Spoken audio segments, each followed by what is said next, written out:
300명으로 13만 5천의 군사를 상대한 미디안 전쟁은 숫자에는 상관없이 이 기드온의 압승으로 이제 끝이 나게 되었습니다.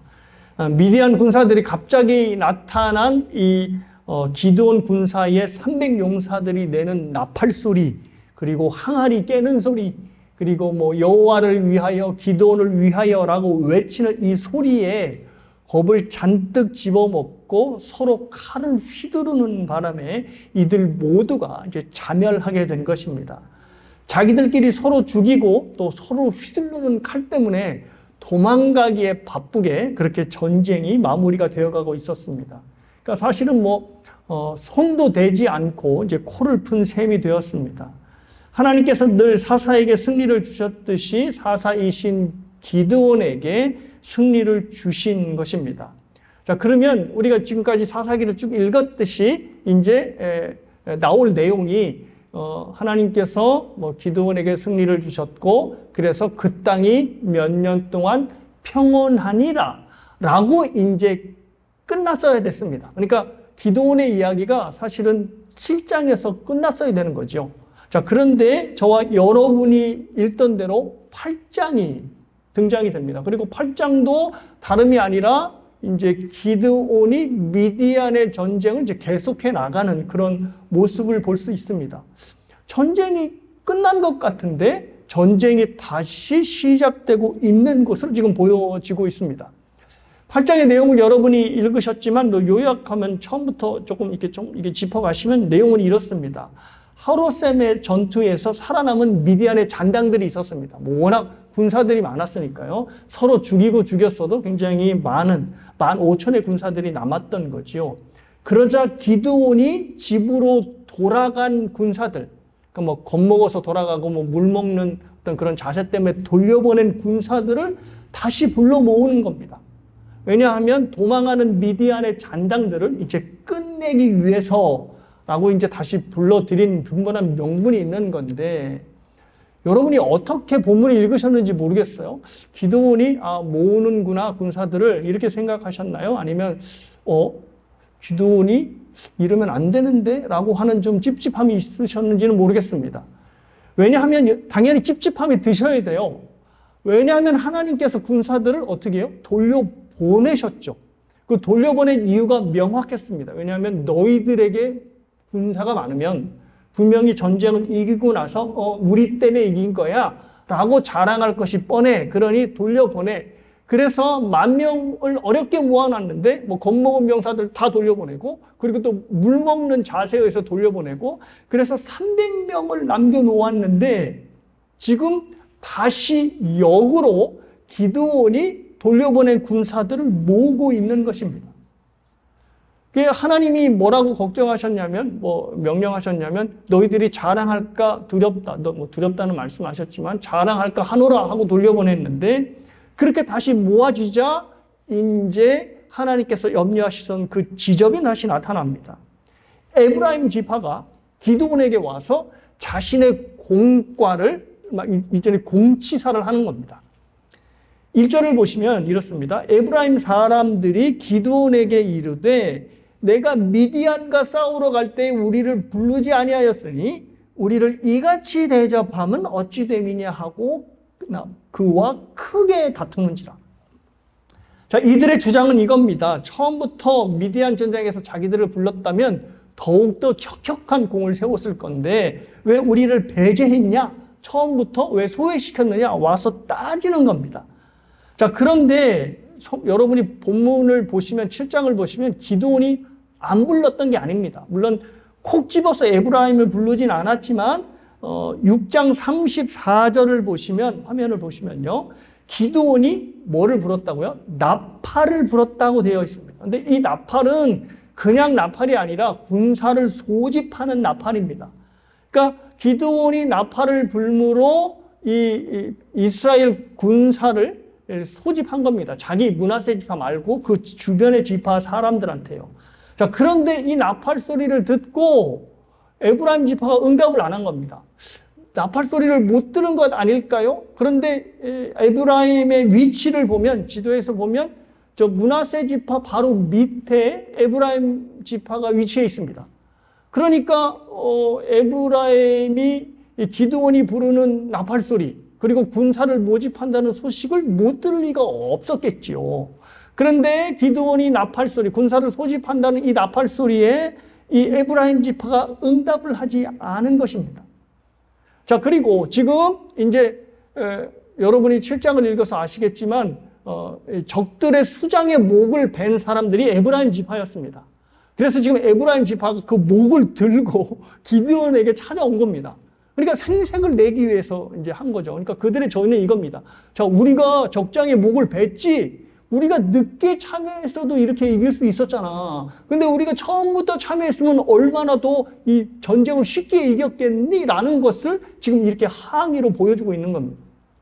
그러니까 하나님께서 염려하시던 지점이 곧바로 딱 등장하고 있는 것입니다. 자, 이미 다 이긴 전쟁을 에브라임은 그냥 숟가락만 얹은 정도고, 그리고 에브라임과 싸워서 미디안을 패퇴시킨 게 아니라 이미 미디안은 도망가고 있었기 때문에 그 도망가는 적장들을 잡아서 목을 벤 것밖에는 없었던 겁니다. 자, 그런데 에브라임이 지금 생색을 내는 겁니다. 그러니까 기드온의 입장에서 보면 참으로 억울하기 짝이 없겠지요. 왜냐하면 기드온도 자기 군사를 자기가 선별한 게 아니라 하나님께서 선별하셨죠. 그래서 겁먹은 군사도 돌려보내고 또 물을 먹는 자세에 의해서 돌려보냈으니 하나님이 직접 군사를 선별하셔서 전쟁에 참여한 것이나 다름이 없습니다. 에브라임이 아마 처음부터 전쟁에 참여했더라도 하나님이 필터링에 의해서 분명히 집에 돌아갔을 것이 뻔합니다. 근데 그 전후 사정을 아무것도 모르고 에브라임이 씩씩대면서 기드온에게 달려들고 있는 겁니다. 그러니 에브라임 지파가 얼마나 자존심 강하고 얼마나 거만한 지파인지를 볼 수 있습니다. 그리고 이제 훗날 여러분이 더 읽어보시면 이 에브라임 지파들이 끝내 사고를 치고 맙니다. 그건 이제 나중에 다시 다루겠습니다. 자, 그러면 기드온이 무시를 당한 거잖아요. 에브라임에게. 그러면 화가 날 만한데 굉장히 기드온이 노련하게 이 위기를 넘깁니다. 2절을 보시면 이렇게 얘기를 하죠. 기드온이 그들에게 이르되 내가 이제 행한 일이 너희가 한 것에 비교되겠느냐. 에브라임의 끝물 포도가 아비에셀의 만물 포도보다 낫지 아니하냐. 이게 약간 시적인 것으로 돌려 얘기했는데 우리가 세운 이 공과는 사실 아무것도 아니다. 에브라임 너희들이 훌륭하다 하고 이제 에브라임을 요새 애들 말로 우쭈쭈를 시켜준 겁니다. 잘했어. 그러니까 또 이런 사람들은, 잘난 척하는 사람들은 칭찬해주면 또 이니 꼬리를 내리거든요. 그래서 이제 집으로 돌아간 겁니다.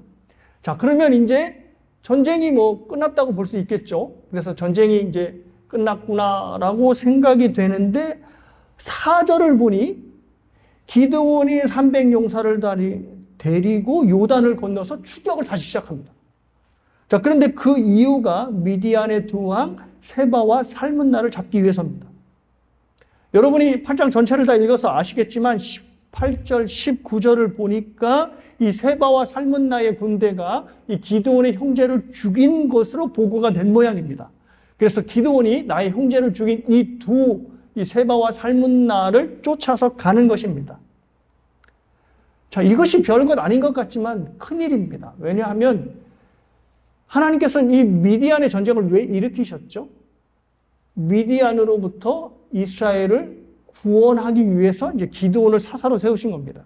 그래서 이제 하나님의 전쟁이었고, 그래서 하나님의 공의와 하나님의 능력이 나타나는, 그래서 그 누구도 우리가 공을 세웠다라고 하지 못하게 다 군사들을 돌려보낸 겁니다.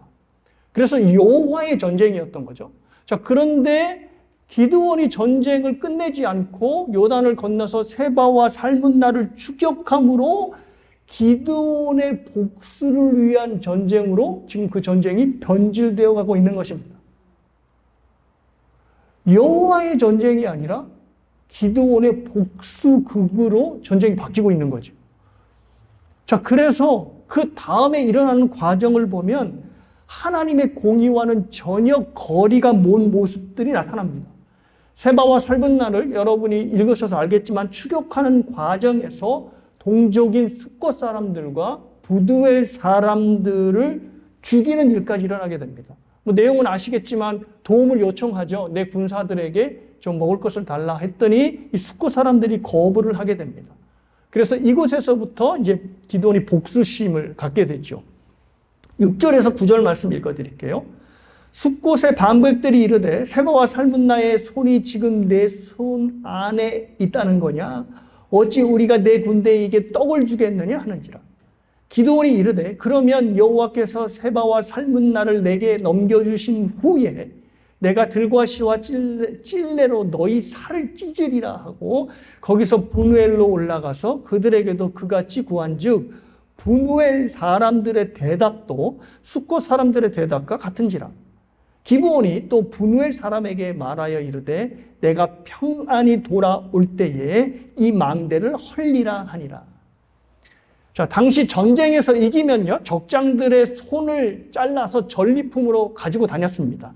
그래서 지금 세바와 살문나의 손이 너희에게 있느냐, 즉 기드온에게 있느냐라는 겁니다. 너희가 세바와 살문나를 죽였으면 그 손을 우리에게 보여달라 전리품으로 라고 이제 숫곳 사람들이 요구를 하는 거죠. 그러니까 이것은 몰라서 물어본 게 아니라 너희가 세바와 살문나를 죽일 수가 없어 라고 하면서 조롱을 하는 겁니다. 극간 300명의 군사로 어떻게 미디안을 대적하겠냐라고 대놓고 조롱한 것이죠. 그러니까 숫곳과 분우엘 사람들은 당시 기드온의 승리를 믿지 못하고 있었던 상황입니다. 10절을 보니까 도망간 미디안의 군사들이 도망갔다 하더라도 그 수가 15,000명이었습니다. 그러니 기드온의 300용사가 이 15,000을 상대한다는 것이 버거울 것이라고 이 숫곳 사람들이 생각했던 것입니다. 자, 지금 상황 파악을 전혀 못하는 거죠. 누가? 숫곳과 분우엘 사람들이. 왜냐하면 지금 전쟁은 여호와의 전쟁이기 때문에 하나님께서 그들에게 승리케 하셨습니다. 그래서 이미 기드온의 300용사들은 15,000보다 더욱더 엄청난 군대를 상대해서 승리를 이미 거둔 상태입니다. 그러니 이 숫곳 사람들은 이 기드온의 요청을 거절할 게 아니라 오히려 기드온을 도와서야 합니다. 아, 전쟁이 이미 하나님의 손에 넘어갔고 기드온의 손에 붙여졌구나. 기드온을 돕는 것이 우리가 살 길이다라고 했어야 되는데 지금 상황 파악이 전혀 안 되고 있었던 것입니다. 이미 하나님이 기드온의 손을 높여준지를 몰랐던 거죠. 그래서 이 사람들이 예상하는 것과는 달리 기드온이 세바와 살문나를 산채로 잡아 내려왔고 기드온이 다짐한 대로 숫곳과 부두엘 사람들에게 복수를 감행합니다. 그게 이제 16절하고 17절인데요. 이렇게 되어 있습니다. 그 성읍의 장로들을 붙잡아 들가시와 찔레로 숫곳 사람들을 징벌하고 분우엘 망대를 헐며 그 성읍 사람들을 죽이니라. 여기서 이제 들가시와 찔레로 징벌했다라는 말이 좀 이상하죠. 근데 이 말이 수거입니다. 어떤 수거냐면 타작을 했다라고 하는 의미입니다. 그러니까 타작은 뭐를 타작하는 거죠? 곡식을 타작하는 건데 지금 사람들을 타작했다는 겁니다. 그런데 이것이 왜 끔찍한 일이냐면 당시에는 곡식을 타작할 때 썰매나 어떤 바퀴 달린 마차를 이용해서 이제 곡식을 타작을 했다 합니다. 그런데 이 썰매나 바퀴가 달린 이 마차에 뭐가 달려 있냐면 쇠와 돌 조각들이 달렸답니다. 그래서 이제 곡식이로 지나가면 이제 이 돌과 쇠 조각들에 의해서 타작이 되는 거죠. 자, 근데 지금 타작의 대상이 곡식이 아니고 뭐라고요? 사람들입니다. 그러니까 기드온이 얼마나 끔찍하게 이 숫곳 사람들을 죽였는지를 지금 본문이 보여주고 있는 것입니다. 숫곳 사람들은 이미 말씀드렸듯이 이방인이 아닙니다. 누구냐면 이제 후에도 말씀드리겠지만 가치파 사람들입니다. 같은 동족이거든요. 근데 같은 동족을 지금 기드온이 잔인하게 죽인 것입니다. 아까도 말씀드렸지만 미디안의 전쟁이 이스라엘을 구원하는 구원의 전쟁에서 기드온이 세바와 살문나를 쫓음으로 그것이 기드온의 복수국으로 변질되었다는 것이 지금 본문에서 드러나고 있는 것입니다. 자, 이렇게 보복이 끝난 후에 이제 칼끝이 이제 세바와 살문나에게로 향합니다. 18절과 19절입니다. 이에 그가 세바와 살문나에게 말하되 내가 다볼에서 죽인 자들은 어떠한 사람들이더냐 하니 대답하되 그들이 너와 같아서 하나같이 왕자들의 모습과 같더라 하니라. 그가 이르되 그들은 내 형제이며 내 어머니의 아들들이니라. 여호와께서 살아계심을 두고 맹세하노니 너희가 만일 그들을 살렸더라면 나도 너희를 죽이지 아니하였으리라 하고. 세바와 살문나가 이제 기드온의 형제들을 죽였다는 보고를 받게 되는 거죠. 그래서 이제 그들을 쫓아간 건데 이제 그 두 왕들을 잡았으니 그 왕들의 입에서 과연 자기 형제들을 죽였냐고 이제 신문을 하는 겁니다. 그리고 그 신문에 의해서 이제 이 두 왕이 당신과 같은 사람들을 죽였다, 즉 형제들을 죽였다라고 이제 자백을 한 것이죠. 그래서 이 이야기를 듣고 이제 기드온이 이제 모세의 율법에 의해서 이에는 이, 생명에는 생명으로 하면서 이제 두 미디안의 왕들을 처형해 죽입니다. 자, 이로써 이제 미디안의 전쟁이 완전히 기드온의 손에 의해서 이제 끝이 나게 된 것입니다. 자, 그렇다면 이제 맨 처음으로 한번 생각해 보십시오. 기드온이 처음에 여호와의 사자를 어디서 만났죠? 포도주 틀에서 타작하고 있을 때. 타작은 포도주 틀에서 하는 게 아니라, 그죠? 넓은 공간에서 타작 마당에서 하는 걸 말씀드렸죠. 그러니까 기드온이 들키지 않으려고 몰래 이 포도주 틀 안에서 타작을 하는 그런 아주 소심하고 자신감이 없는 그런 인물이었습니다. 그런데 여호와 사자가 나타나서 큰 용사여라고 부르며 미디안과의 전쟁을 이끌도록 하셨고 지금 이제 결국 미디안의 두 왕을 처치함으로 완전히 승리가 이루어진 겁니다. 그러니까 여호와의 사자가 기드온에게 큰 용사여라고 부른 그 말씀이 제대로 성취가 된 것입니다. 미약하고 소심한 기드온이 이스라엘을 구원해낸 것이죠. 자, 그런데 말씀드렸듯이 분명히 기드온의 대승으로 끝났는데 그 뒷맛이 개운치 않다는 거죠. 찝찝하다는 겁니다. 왜냐하면 지금까지의 이제 8장, 6장에서 시작해서 8장에 끝나는 이 모습들을 보면 기드온이 하나님이 세우신 사사의 모습에서 점점 멀어져 가고 있다는 것을 우리가 눈으로 확인했기 때문입니다.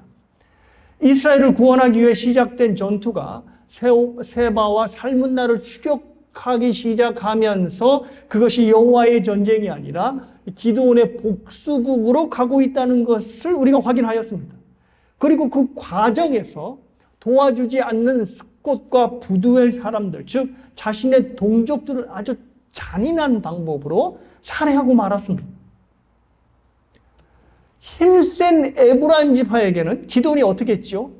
너희가 딴 끝물보다 우리의 만물 포도보다 너희의 끝물 포도가 더 달고 좋지 않느냐, 이렇게 어떻게 보면 정말 아부를 한 건데, 이렇게 달콤한 말로 에브라임 지파, 그 유력한 지파거든요. 이들에게는 그렇게 대해놓고 갓 지파의 굉장히 소규모의 마을에 있는 이 스콧 사람들과 부두엘 사람들을 잔인하게 죽인 것입니다. 기드온의 모습을 보면, 전쟁을 치러나가는 모습을 보면 하나님이 여호와의 사자가 기드온에게 큰 용사여 부를 만큼의 손색 없는 장수의 모습을 보여주고 있습니다.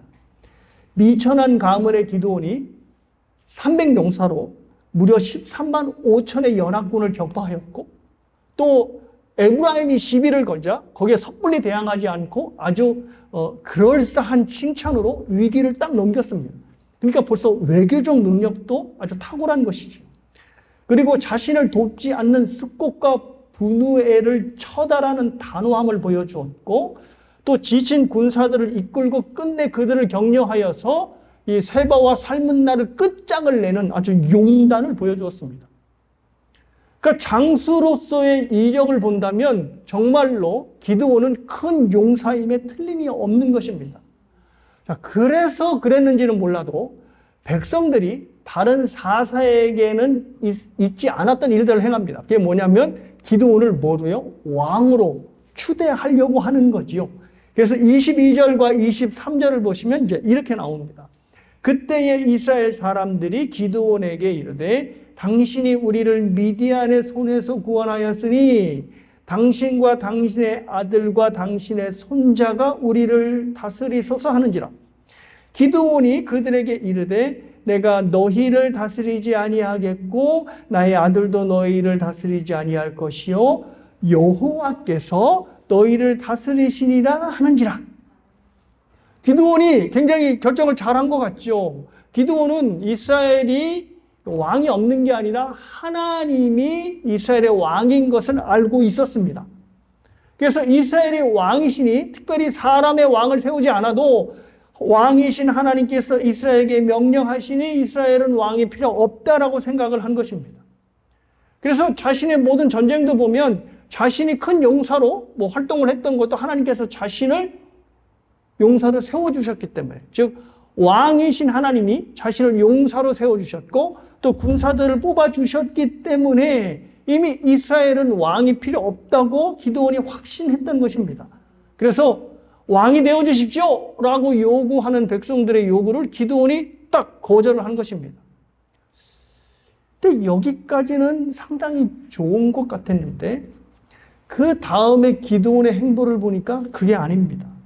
기드온은 왕의 자리에 앉는 것을 원치 않았습니다. 그러니까 거절했겠죠. 그런데 무엇을 원했냐면 왕의 권세를 갖기를 원했습니다. 왕의 자리는 거부했어도 왕의 권세는 추구했던 것입니다. 그래서 곧바로 무슨 일을 하게 되죠? 백성들에게 금을 걷어들입니다. 그때 당시에 기드온이 미디안을 쳤을 때 미디안 사람들의 남성들이 주로 금 귀걸이를 귀에 하는 풍습이 있었다고 합니다. 그러니까 미디안 사람들을 다 죽였다는 것은 이제 이스라엘 사람들 손에 그 금 귀걸이가 이제 굉장히 많이 수북하게 들어왔다는 얘기죠. 자, 이것을 이제 기드온이 달라고 요청을 한 것입니다. 그래서 그 양이 얼마나 많았는지 무려 1700세겔, 이게 이제 어떤 양인지를 잘 모르시죠. 근데 파운드로 따지면 44파운드에 해당하는 금입니다.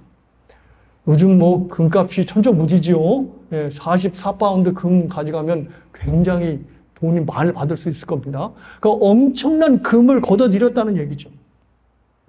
여기에 전리품으로 챙긴 미디안 왕들이 입던 의복까지 생겼습니다. 근데 이걸로 지금 기드온이 뭘 하냐 하면 에봇을 만드는 겁니다.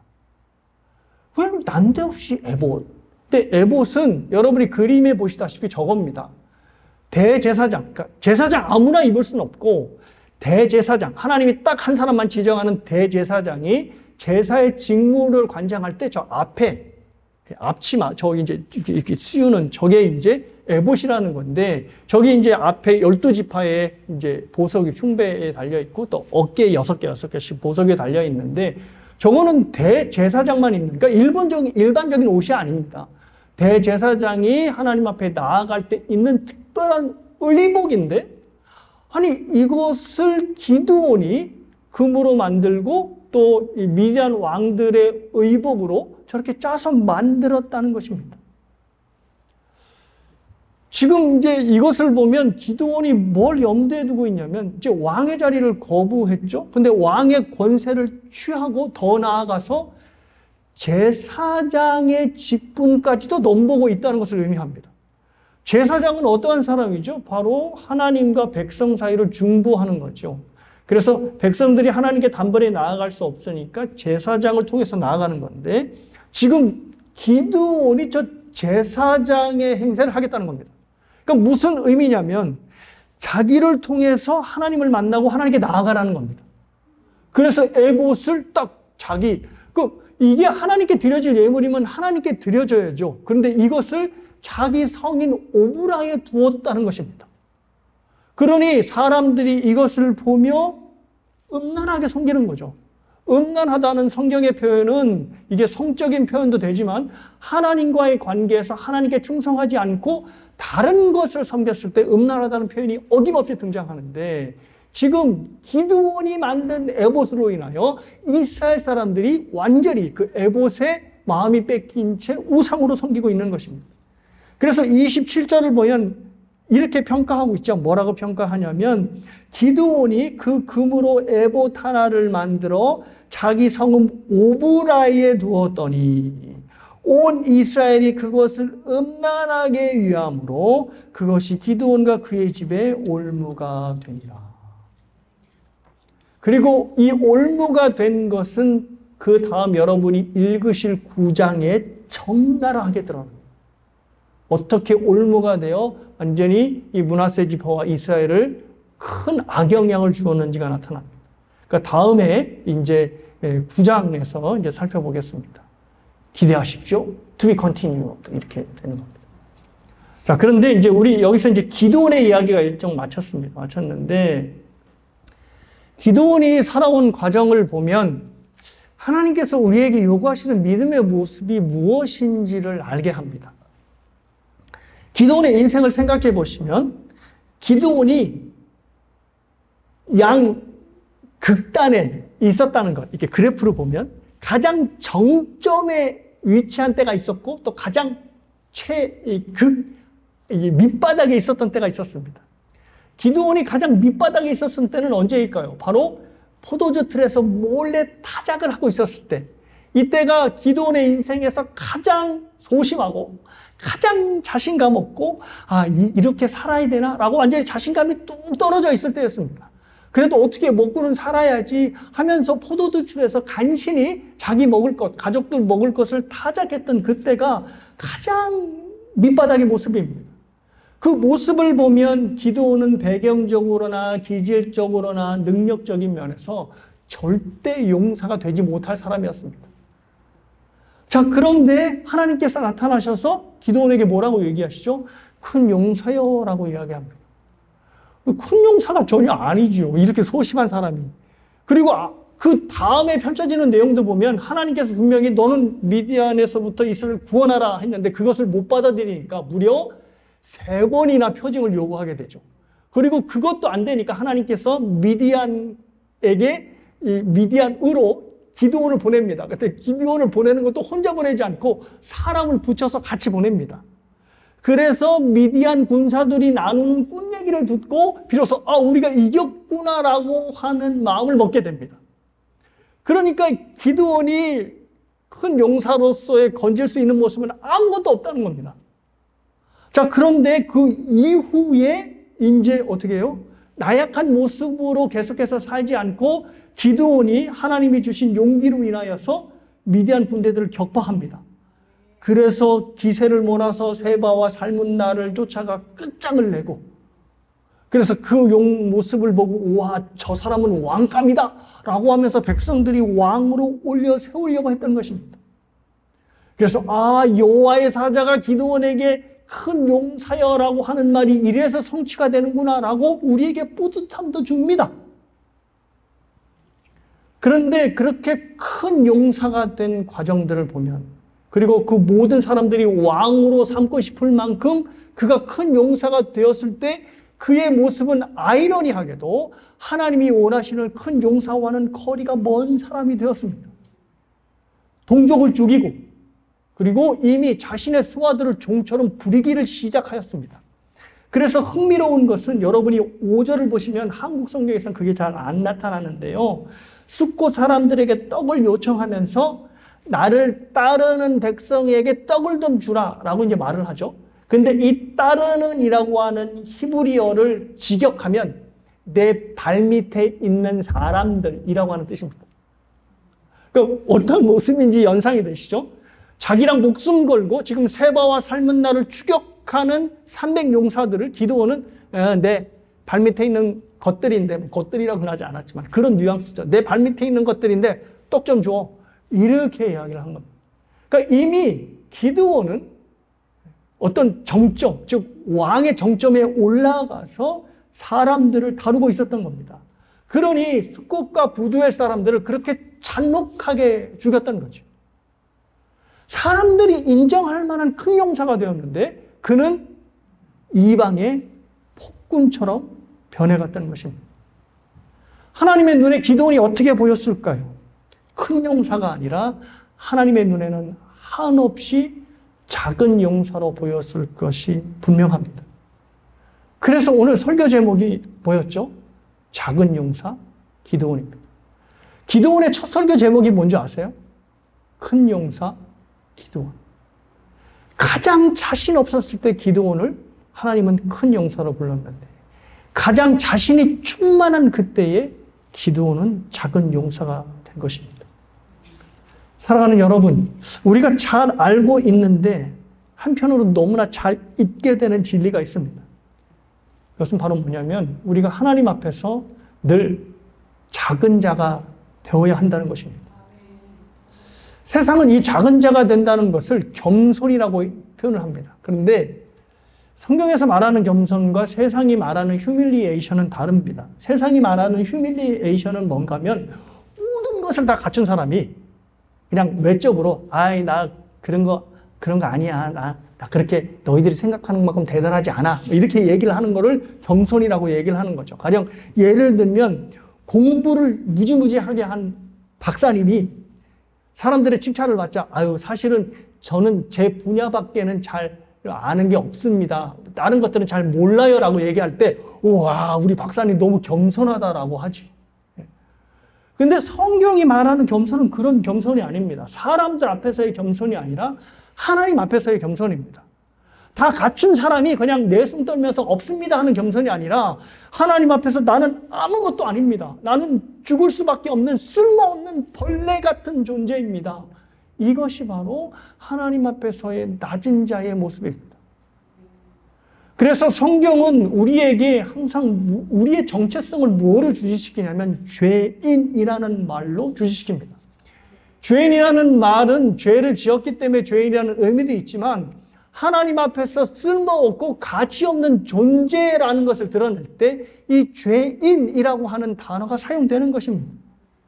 그래서 하나님의 영광을 맛보고 하나님의 영광의 비춤을 받은 사람들은 어김없이 하나님 앞에서 주님 저는 죄인입니다 라고 하는 고백을 그래서 하게 되는 것입니다.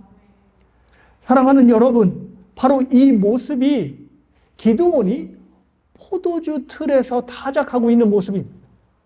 자기는 아무런 쓸모가 없고 하나님 앞에서 형편없는 존재인 것을 기드온이 그렇게 인식하면서 살아갔던 겁니다. 그래서 여호와의 사자가 이스라엘을 구원하라 얘기했을 때 저는 아무것도 아닙니다. 저는 구할 수 없습니다. 그렇게 얘기를 했던 겁니다. 그러자 여호와의 사자가 큰 용사여 라고 그를 큰 용사로 올려주었던 것입니다. 사랑하는 여러분, 우리가 큰 용사로 쓰임을 받기 위해서는 하나님 앞에서 오히려 항상 작은 용사임을 자처해야 합니다. 스스로 큰 용사가 되기를 자처했다가는 기드온처럼 정말로 하나님 앞에서 작은 용사로 그 인생이 끝이 나게 됩니다.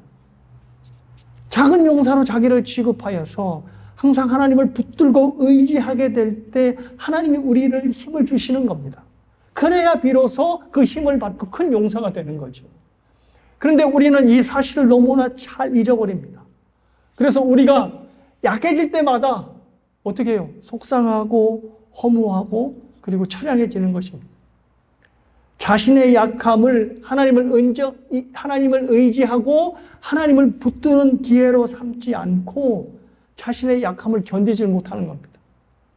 자신의 늙어감을 받아들이지 못하는 거지. 사랑하는 여러분, 저와 여러분은 시간이 지날수록 약해져야 합니다. 그래야지 그 약해지는 만큼 하나님을 붙들게 됩니다. 하나님을 붙들고 의지하고 하나님께 간구하게 되는 겁니다. 그래서 우리 믿음의 선배들이 뭐라고 말을 했냐면 그리스도인이 가장 위험한 때는 바로 자기가 기도하는 대로 그 기도가 이루어진 때다라고 말을 한 것입니다. 기도하는 대로 기도의 모든 내용들이 이루어지면 당연히 자기 자신이 강해지겠죠. 그러면 강해지는 만큼 하나님을 의지하지 않고 하나님과 멀어지게 되는 것입니다. 그래서 사랑하는 여러분, 하나님 앞에서 큰 용사가 아니라 작은 용사가 되셨으면 좋겠습니다. 그러면 하나님이 오히려 우리를 향해서 큰 용사여라고 불러주실 것입니다. 광고를 드린 대로 정주영 권사님이 어제 하나님의 품에 안기셨습니다. 정주영 권사님이 돌아가셨을 때까지의 모든 그 투병하는 과정들을 보면 너무나 힘겨우신 모습들이었어요. 그러지 않아도 마른 체격에 더 마르셔서 정말로 힘겹게 병마와 싸우고 있는 모습들이 아직도 제 기억에는 선명합니다. 근데 그 가련인 모습 속에서 권사님이 끝까지 하나님을 의지하셨고 또 병마와 싸우셨고 마침내 믿음을 지키고 하나님의 품에 안기신 것입니다. 그 누가 보더라도 분명히 버거운 싸움을 하시는 것이 분명하였지만 그만큼 하나님을 의지하셨고 또 그런 권사님께 하나님은 힘을 주셔서 끝까지 하나님을 의지하며 하나님의 품에 안길 수 있었습니다. 제가 이제 목요일 날 저녁에 임종 예배를 저희 아내와 집사님과 이렇게 권사님 4명이 드렸는데요. 그때 제가 이제 이 말씀을 읽어드렸습니다. 디모데후서 4장 말씀인데요. 전제와 같이 내가 벌써 부어지고 나의 떠날 시각이 가까웠도다. 나는 선한 싸움을 싸우고 나의 달겨갈 길을 마치고 믿음을 지켰으니 이제 후로는 나를 위하여 의의 면류관이 예비되었으므로 주 곧 의로우신 재판장이 그 날에 내게 주실 것이며 나에게만 아니라 주의 나타나심을 사모하는 모든 자에게도니라.